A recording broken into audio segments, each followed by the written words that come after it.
There's a kind of power that doesn't shout, it doesn't argue, it doesn't even explain.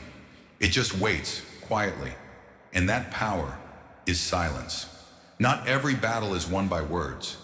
In fact, the strongest people often say the least because they understand something deeper. That truth doesn't need defending, it only needs time. The ancient Stoic philosopher Epictetus once said, "If someone speaks ill of you, respond only. They don't know the half of it. If they did, they'd say much worse." Silence is not weakness, it's wisdom in motion. A quiet trust in the universe that what's done in the dark will always come to light. So ask yourself, when chaos knocks, will you react? Or will you rise in silence and let life speak for you? Betrayal cuts deepest when it comes from those we trusted the most. A friend, a partner, family. And in that moment, the urge to strike back feels justified. But revenge rarely brings peace. It just ties your worth to someone who already proved they didn't deserve it. Marcus Aurelius said, "The best revenge is to be unlike him who performed the injury."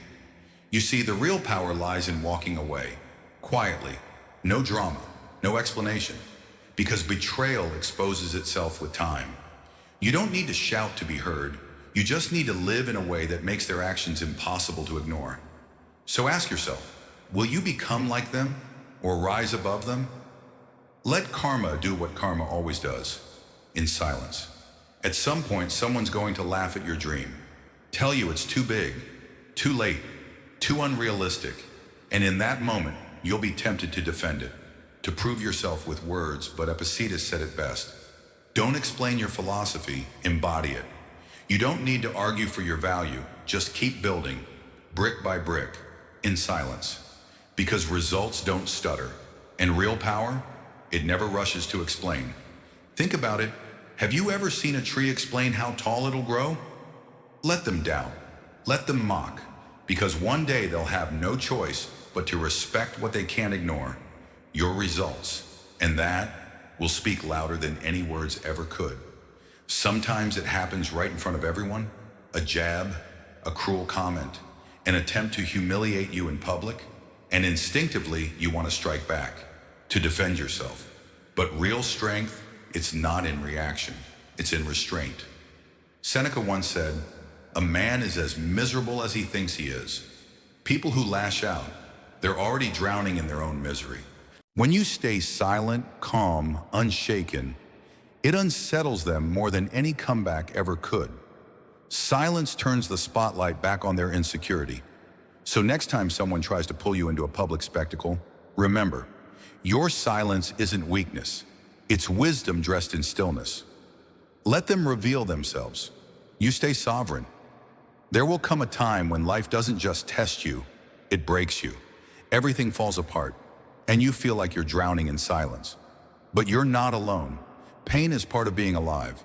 What defines us is not the fall, but the way we rise from it. Marcus Aurelius once wrote, "You have power over your mind, not outside events." That means even when the world crashes, you still choose your response. Silence during suffering isn't giving up. It's a sacred space where strength is forged. In that silence, you rebuild, not loudly, but deeply. So if you're at rock bottom, stay steady. This isn't the end. It's the ground where your unshakable self begins to grow. Sometimes the loudest person in the room isn't looking for truth. They're just looking for a reaction. Fools crave chaos because it pulls you down to their level. They win the moment you respond. Epictetus said, "It is impossible for a man to learn what he thinks he already knows."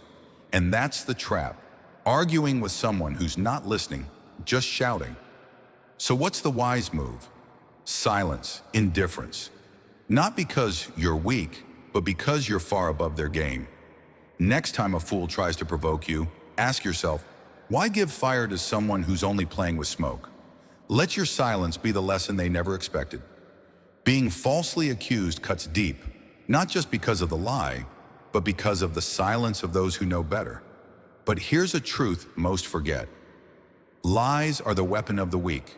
Marcus Aurelius once said, "If anyone can show me I'm wrong, I'll gladly change." That's the mindset of the strong, open, but anchored in truth. So when they lie about you, don't chase every rumor. Don't defend what doesn't need defense.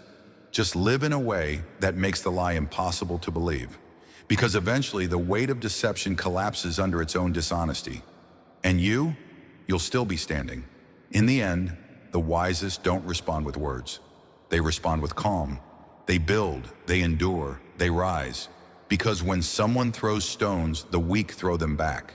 The strong build a foundation with them. Let others chase revenge. We chase mastery. Let others scream. We rise in silence. Your peace is your power. Your stillness is your strength. And if that message resonates with you, follow Stoic Verse, where we walk the quiet path together toward wisdom, towards self-mastery, and toward a life lived on purpose.